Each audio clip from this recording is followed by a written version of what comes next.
भोला इधर दूसरी सगाई लाए थे। औरत के बगैर उनका जीवन नीरस था। जब तक झुनिया थी उन्हें हुक्का पानी दे देती थी, समय से खाने को बुला ले जाती थी। अब बेचारे अनाथ से हो गए थे। बहुओं को घर के काम धाम से छुट्टी न मिलती थी। उनकी क्या सेवा सत्कार करती, इसलिए अब सगाई परमावश्यक हो गई थी। संयोग से एक जवान विधवा मिल गई जिसके पति का देहांत हुए केवल 3 महीने हुए थे।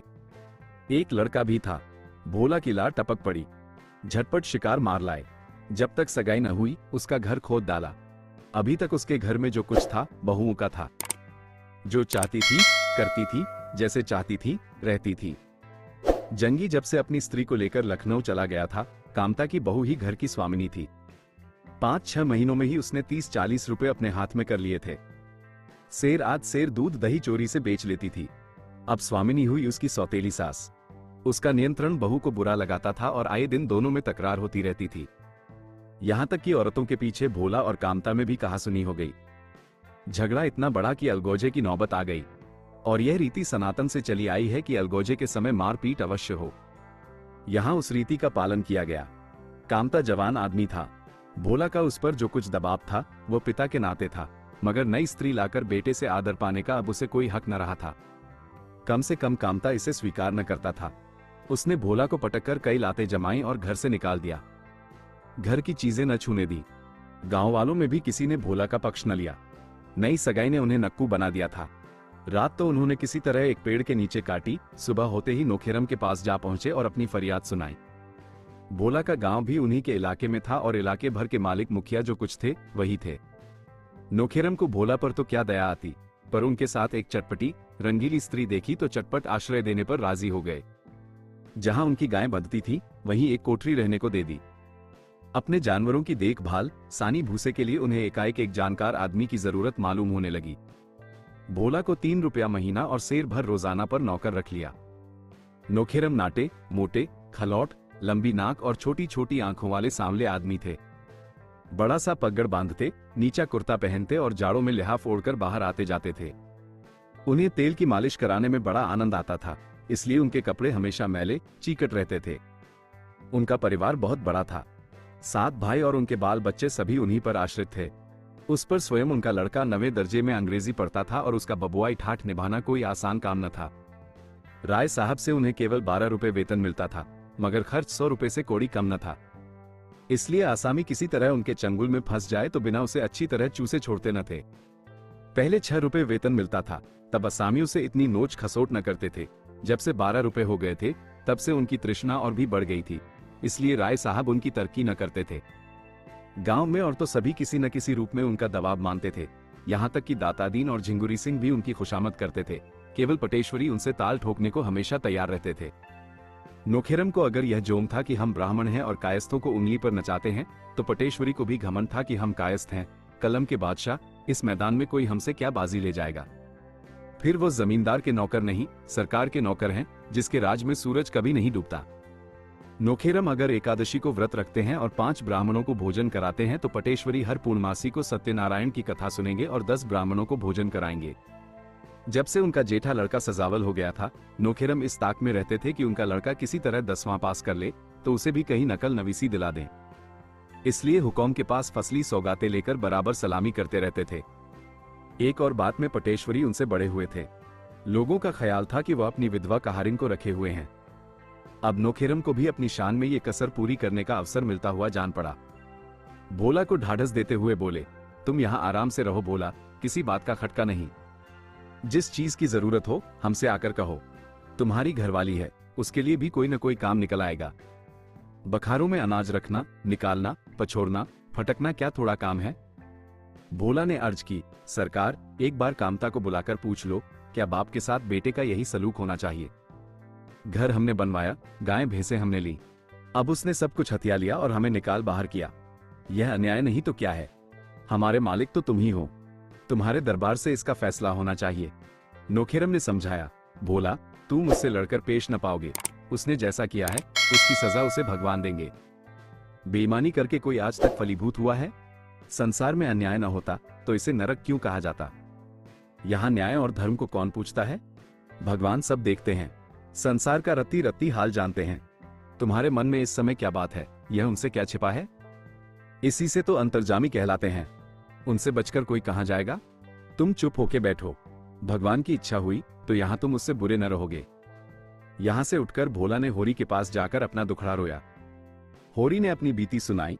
लड़कों की आजकल कुछ न पूछो भोला भाई, मर मर कर पालो, जवान हो तो दुश्मन हो जाए।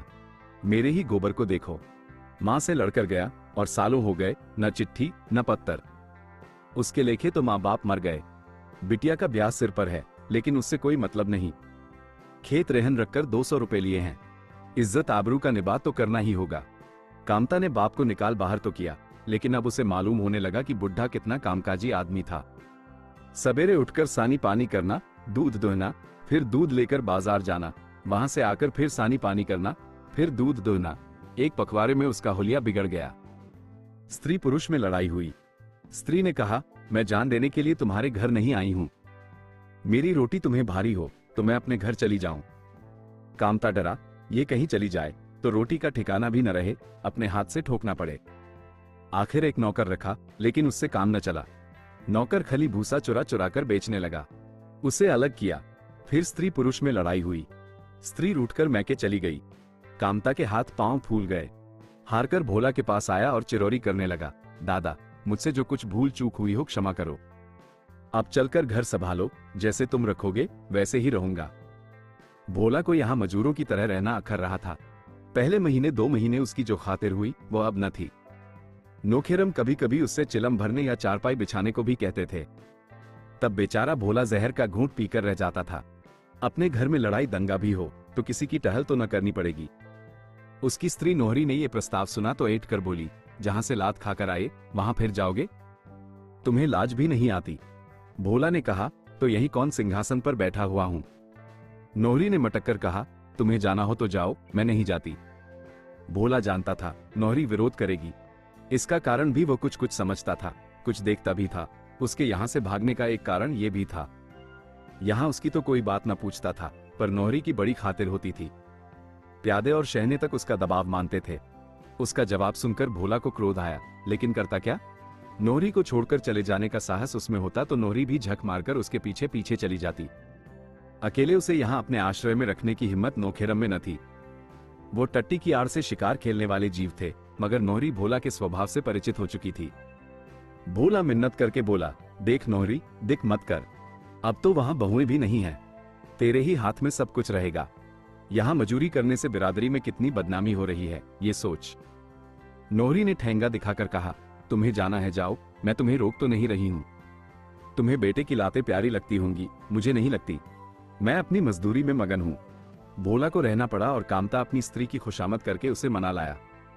इधर नोहरी के विषय में कनबतियां होती रहीं। नोहरी ने आज गुलाबी साड़ी पहनी है। अब क्या पूछना है, चाहे रोज एक साड़ी पहने। सया भय कोतवाल, अब डर काहे का। भोला की आंखें फूट गई हैं क्या।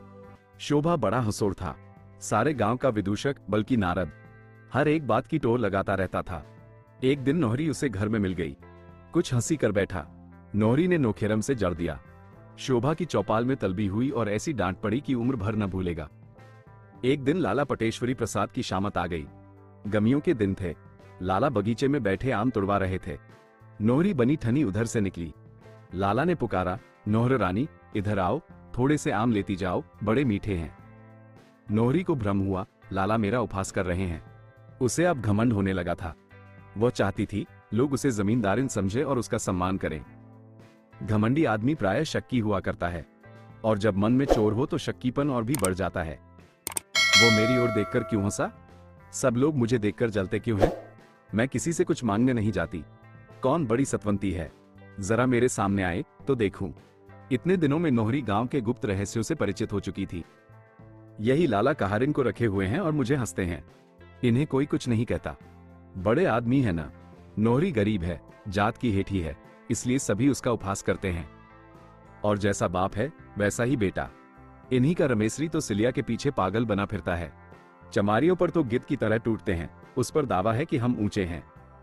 उसने वही खड़े होकर कहा, तुम दानी कब से हो गए लाला?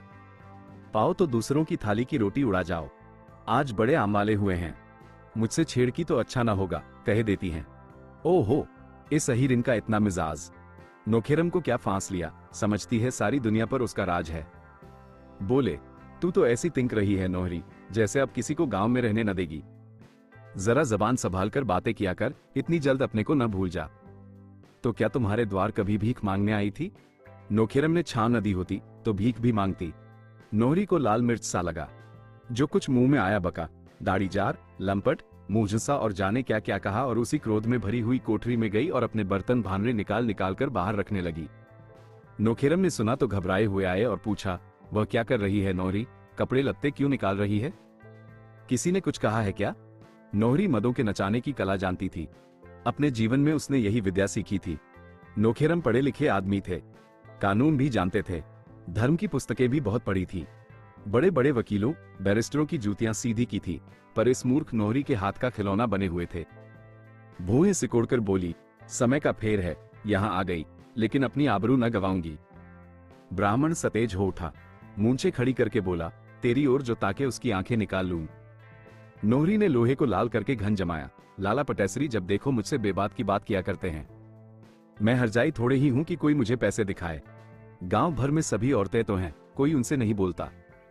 जिसे देखो मुझी को छिड़ता है। नोखेरम के सिर पर भूत सवार हो गया। अपना मोटा डंडा उठाया और आंधी की तरह हरहराते हुए बाग में पहुंचकर लगे ललकारने, आजा बड़ा मर्द है तो। मूंछें उखाड़ लूंगा, खोदकर गाड़ दूंगा, निकल आ सामने।